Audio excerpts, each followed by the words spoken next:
Let's get this party started. Coverage tight, spotlight on tomorrow. Who you with? Trust, you'll be delighted that you followed. At Phirst Contention, the invention. We debate sports, of course we should mention. What's that? We cover games, we don't play suspensions. We 100, so if your star's missing, we let you know your squad surely gone fishing. We never fish though, no, not our motto. We sport on deals, on court, on fields. The victors, the vengeance, the legends, latest invention.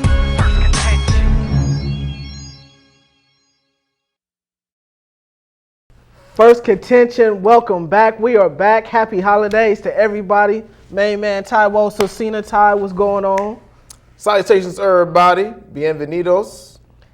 Feliz Navidades and all that other good stuff. But Harambe! That too. Breaking news, fresh off the presses today. Ty, what do we have in store right now, Ty? Chip Kelly is gone. Gone. Chip Kelly is gone. Bye-bye. Chip, you gone. Like the Eagles finally got their chip off their back.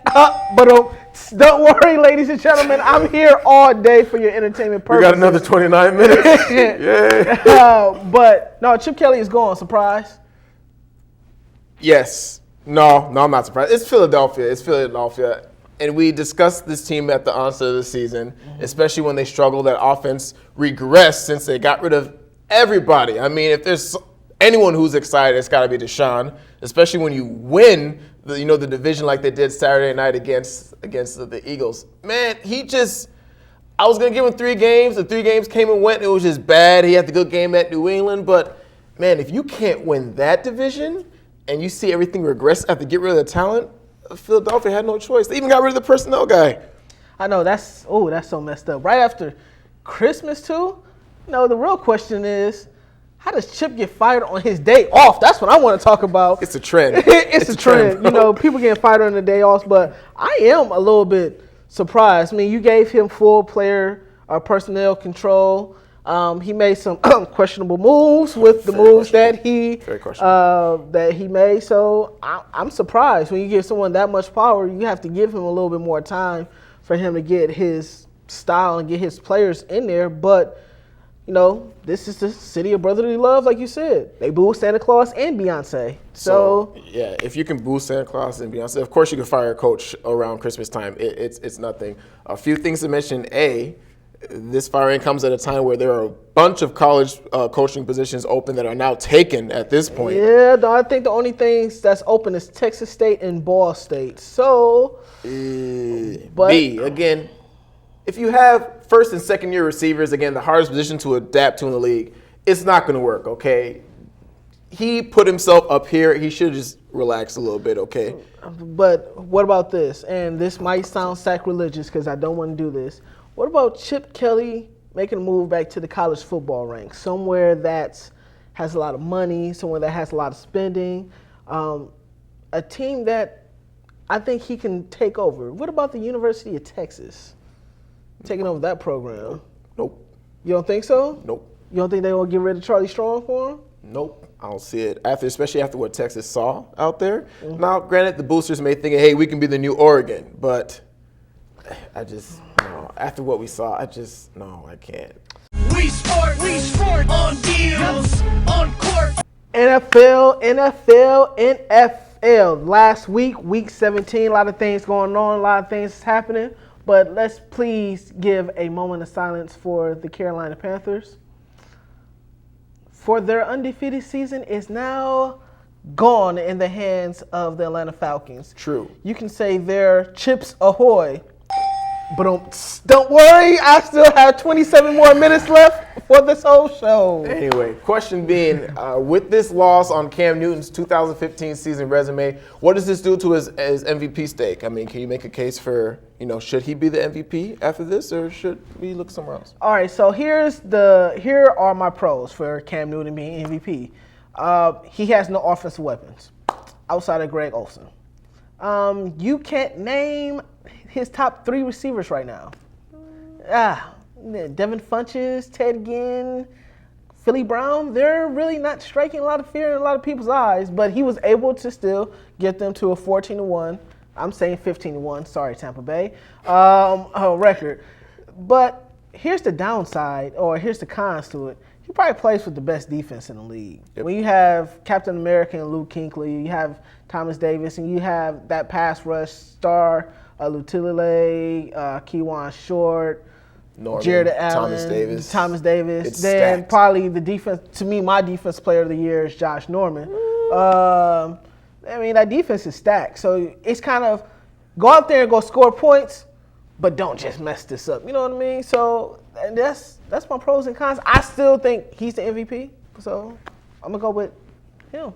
Cam. I agree. You touched on the defense. Obviously, the division. It's a bad division. That's why we're already giving him, that 15th win. Granted, that loss did come to Atlanta, and divisional games are harder in that sense, but all in all, it just doesn't bode well for Cam.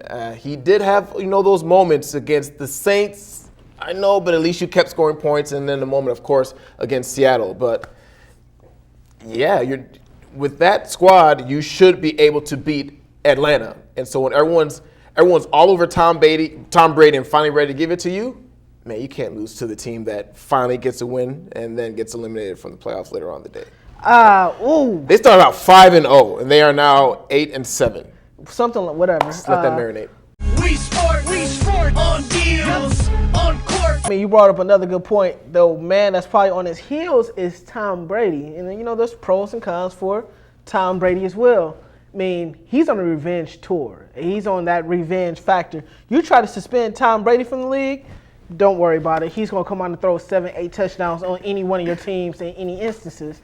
But he slowed down as of late, though. You see him losing Deion Lewis, Amendola, Edelman, LeGarrette Blount. You see him starting to lose some of these offensive weapons. I can't even name the starting offensive line no more because they've been so much in flux. But he's starting to slow down a little bit. He was on that torrid pace. Now this past loss to the Jets, I mean, that has to be one of the cons I have to be looking at. So, I mean, Tom Brady, he has a puncher's chance. Let's just say that. He has a puncher's chance in winning the MVP. Another con out there, when Gronk went down, he looked completely average. Completely average. Now, let me speak on behalf of Tom Brady. His defense isn't as good as Carolina's defense. True. Okay? He is out there throwing yes, he had Gronk, but his offensive weapons, they kept dropping like flies. So, I mean, in his own case, he was throwing to a few nobodies as well. He plays in a harder division. He did beat, the Steelers, and their schedule, all in all, was tougher than the Panthers. True. And when you just looked at the numbers, especially through the first half of the season, it was like, this isn't a competition. Everyone else is pulled close. Carson, Russell wants to at least get a mention in there. But everyone's pulled close. But, man, he's been on a tear throughout the whole season. Whereas Cam came on a little bit later. Granted, he didn't have the weapons. But, hey. We sport on deals, on court. One person that is chipping on their heels would be Carson Palmer over there in Arizona. I mean, pros and cons again, Ty. Pros, I mean, he's lining up. They have more touchdowns than they do punts this year. Jesus. That stat was phenomenal. They've put up big numbers this year. You didn't think that Carson Palmer was that MVP caliber quarterback. You knew he was good, but I didn't think he was MVP caliber quarterback. He has them looking like a Super Bowl contender. He has them looking maybe like the best team in NFC. Now, on the flip side of that, once again, I mean, that defense is legit. That defense is they have speed at every position.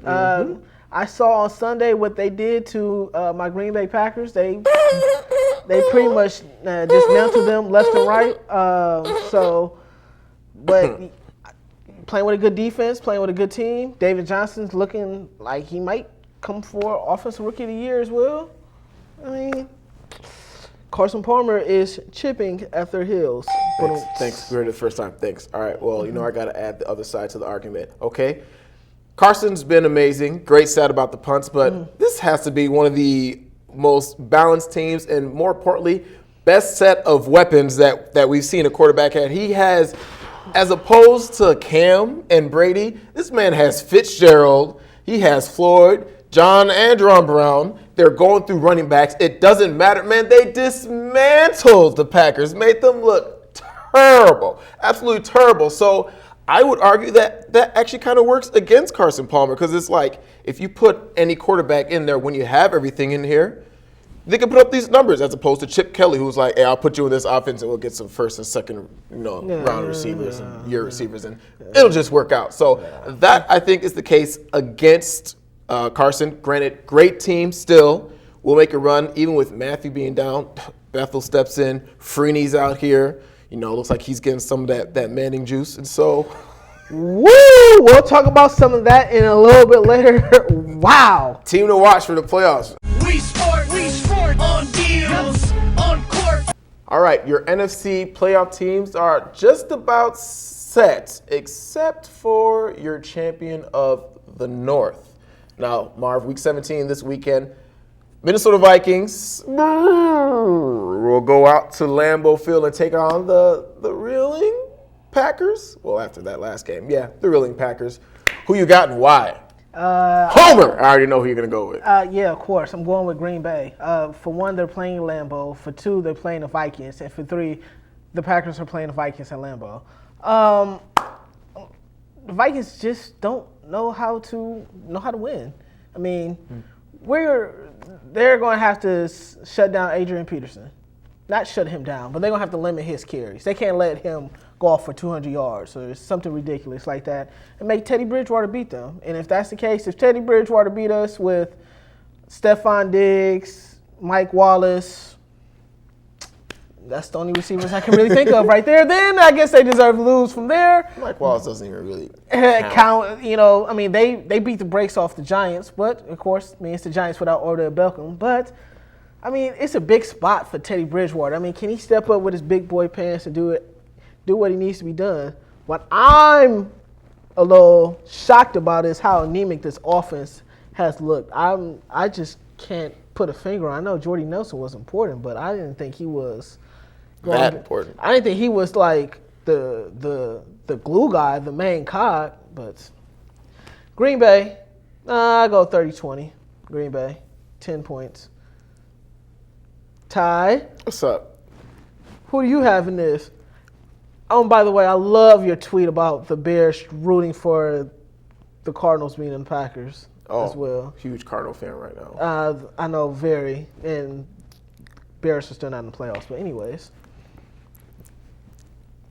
Ty, who are you going with, Ty? Marv, I'm not going to bite this bullet. Ty, who are you going with, Ty? Ty, who are you going with, Ty?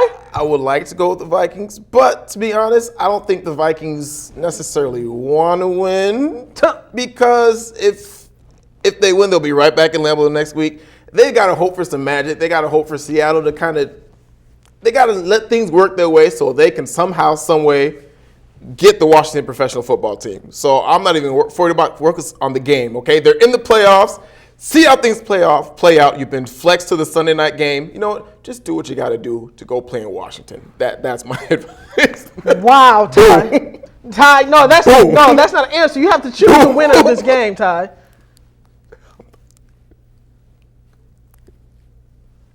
Green Bay. Oh, you have it there first. I know it's a debate show. I'm not going to bite that bullet, man. You have it there first. So for Miss Green that constantly asks me, why is she talking about Chicago? Your fellow Chicago fan has just chose Green Bay. We sport on deals, on court. Let's talk about the most dangerous team in the whole NFL playoffs right now, moving forward. Who do you have? I know you kind of we touched on it earlier. This is the most even team. So much depth. Someone goes down, someone else steps up. Ran through so many running backs. We've seen the depth not even the depth at just one corner spot. They're so deep at corner, they have like 6, 8 of them playing on the field at the same time, okay? It is the Arizona Cardinals. Granted, the Packers have not been what we expected coming into this season, but you don't just do that to Aaron Rodgers with everyone seeing. Again, sidebar, I don't know why Minnesota Giants was the Sunday night game when this should have been. I don't get it. But, again, Carson Palmer's weapons so good. Defense, so good, so stout. Getting the bodies in, they stay fresh. They're gearing up for what should be an impressive playoff run here. I know we talk about the NFC a lot, but we really don't care about the AFC. I'm just playing. There's just a lot of teams. The NFC is just so much more compelling. But I will say this. I'll give you two for the price of one. One team that I am looking out for in the AFC is the Jets. The Jets. And here's why. They have a lockdown defense. They have a manageable quarterback. And they also have the former Chicago Bear, Brandon Marshall, going to the playoffs for the first time in his career. Didn't he play for the Bears last year? And y'all trade him for what again, Ty? A 5th, 6th round? Don't say y'all. Oh, well, then that's your team. But also, here's another team that I think might cause a little ruckus. That would be the Washington. And you're done. And that's the end of the segment. Thank you. Oh, and the auras, as Bomani Jones calls them, the auras. And here's why. Mister, you like that? Yo, man, he has Action Jackson. Just go, hey, go deep. I'll get you the ball. Just go deep. And that's exactly what he's doing. He's throwing them deep balls to Deshaun Jackson, the defense. I really can't stop the run that much. But, hey, if I'm looking for, an underdog, maybe a dangerous team, they get that first, they get a home game. They get a home playoff game. It might be against the Vikings. That's a winnable game. I like to see this might make some noise. Can we not swear on the show, please? Sorry. Thank you very much. Don't forget, Jordan Reed's back. That defense has been better than it seemed. Yeah, it definitely right. Me, Jordan Reed's looking like D'Angelo out there at safety. Interesting, but come on, no. They barely won the East. No. Don't mean to chip in your ear, Ty. Bishop Bullwinkle. Hell no, to the no, hell to the no. We sport on deals, on court. By now, we've all seen the footage when the Giants squared off against the undefeated at the time Carolina Panthers. Odell Beckham was out of his mind. He was doing the most. 3 personal fouls inside the game. No ejections. Norman had a role inside it. Now, after the fact, it sounds like there's alleged trash talking, we'll just call it trash talking, about Odell Beckham that may have sent him over the edge, whether it's practice players and during the warm-up and the bats, or, Norman getting in Beckham's head throughout the game. What are your thoughts on the alleged, gay slurs that may have been used to get him out the game? Well, here's 2 things. Mentally. One, I think that Odell was taken out of the game. First play of the game, well, not first play of the game, but first quarter. That First shot, wide open touchdown, and dropped it. It seemed like Norman got into his mind, got into his mental psyche. If I was OBJ, that's what I would just say, Josh got the best of me this week. He got in my mind, got in my mental psyche, and I just snapped. It got me out of my game. To see him continue to fight and see him spear Josh Norman, and that could end a person's not only career, but that could end a person's life. That's a temple shot. That's a straight temple shot right there. It was very disheartening, but on the same side, there's a lot more social awareness about the use of gay slurs and the use of slurs like that. But you have to, I guess I'm a little bit old school. You have to be able to think beyond that and not let that affect you. You can't let somebody trash talk to you like that to get your mind out of the game. When KG said that Carmelo's wife tastes like Honey Nut Cheerios, you can't, you as Carmelo, you can't let that throw you over the edge. So unacceptable. And it was still a good game, but the fact that it was such a good game and a great comeback by Cam after ODB gets into the end zone is overshadowed by, what happened between the two. Refs, where are the refs? How come nothing's happening there? The ref is right there in the middle of it. The refs are getting in touch, left and right between them as they're trying to get to each other. Coughlin, disciplined team. Job is on the line. Job on the line. Just has no hold on this team. So I'm just wondering who's going to step in and do something. As far as, everyone saying that, Beckham may have some sugar in his tank.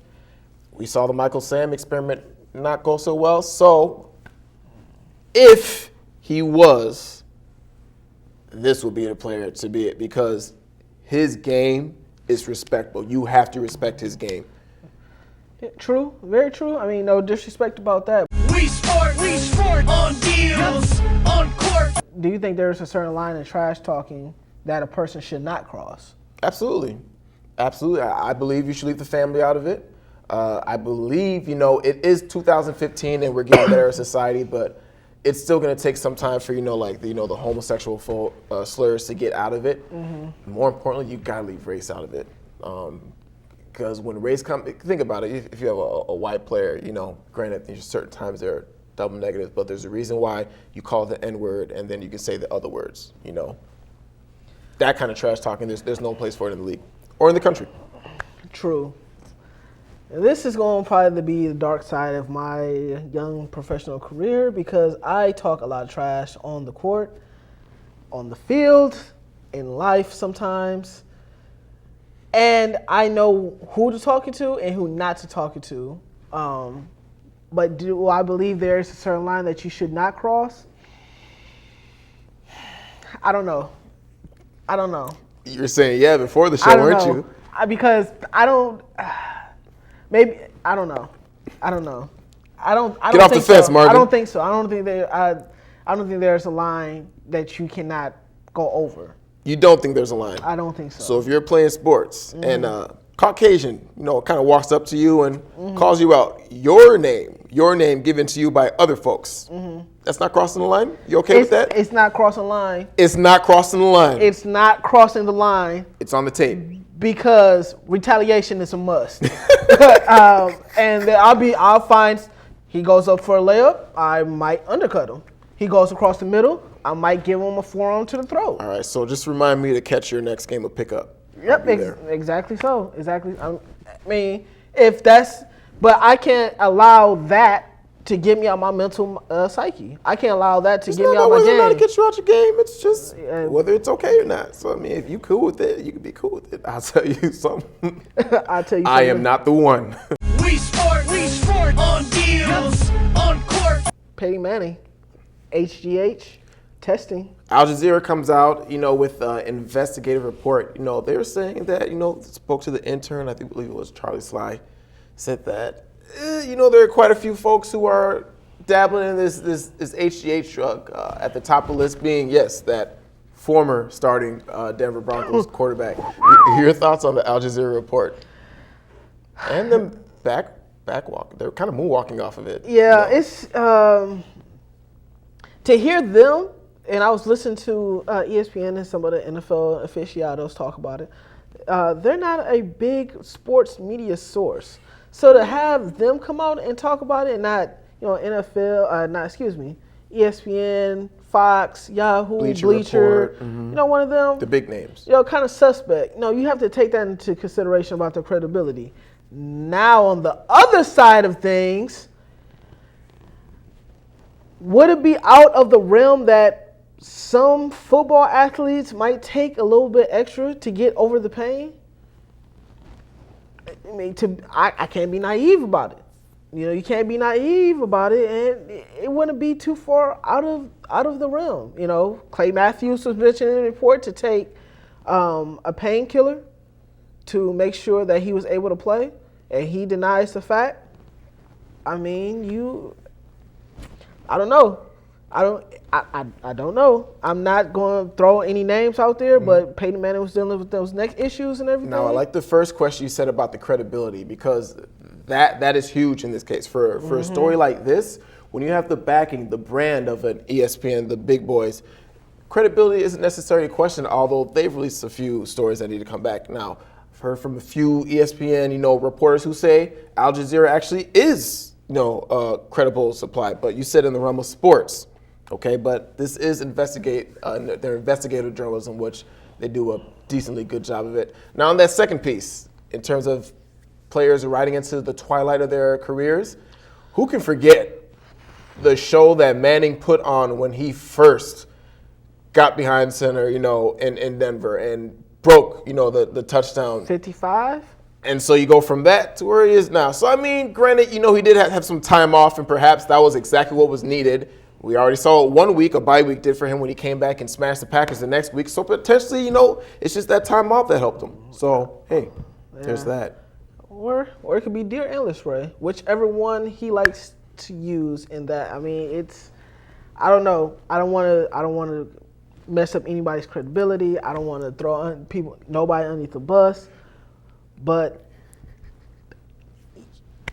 you have to question it. Him coming back from neck surgery, anybody that's playing football, you have to question it. We sport on deals, on court. Ty, did you see the movie Concussion this past weekend? I did not see the movie Concussion, but I will be going soon. Oh, so you are going to watch it? I will be going. Of course, it's Will Smith. It's only the best rapper of all time. Yeah, he's getting thrown out of there like Chip did this past weekend. Leave it alone. Leave it alone. Do you think the NFL should have banned this movie? The NFL has no right to ban the movie. But it's the NFL.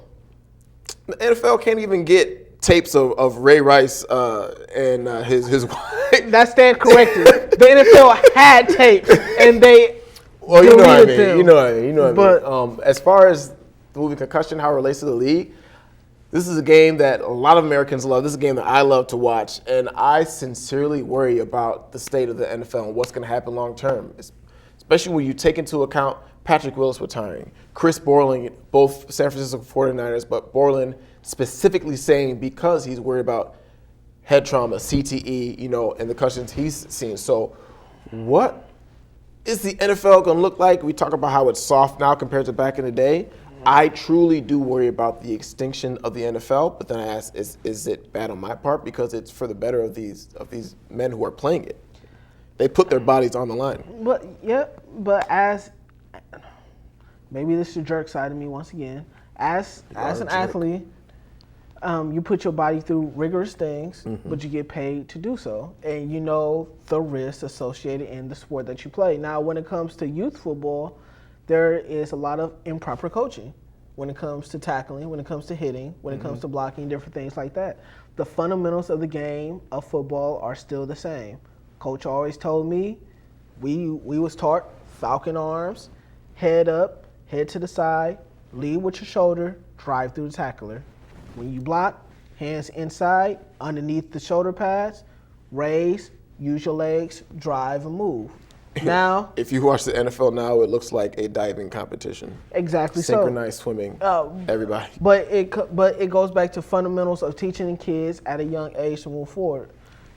Marvin, that does not change the fact that people are getting bigger, stronger, and faster. True. Not to mention some of these HGH doers. True as well, but I mean the fundamentals of the game don't change no matter if you get bigger, stronger, and faster.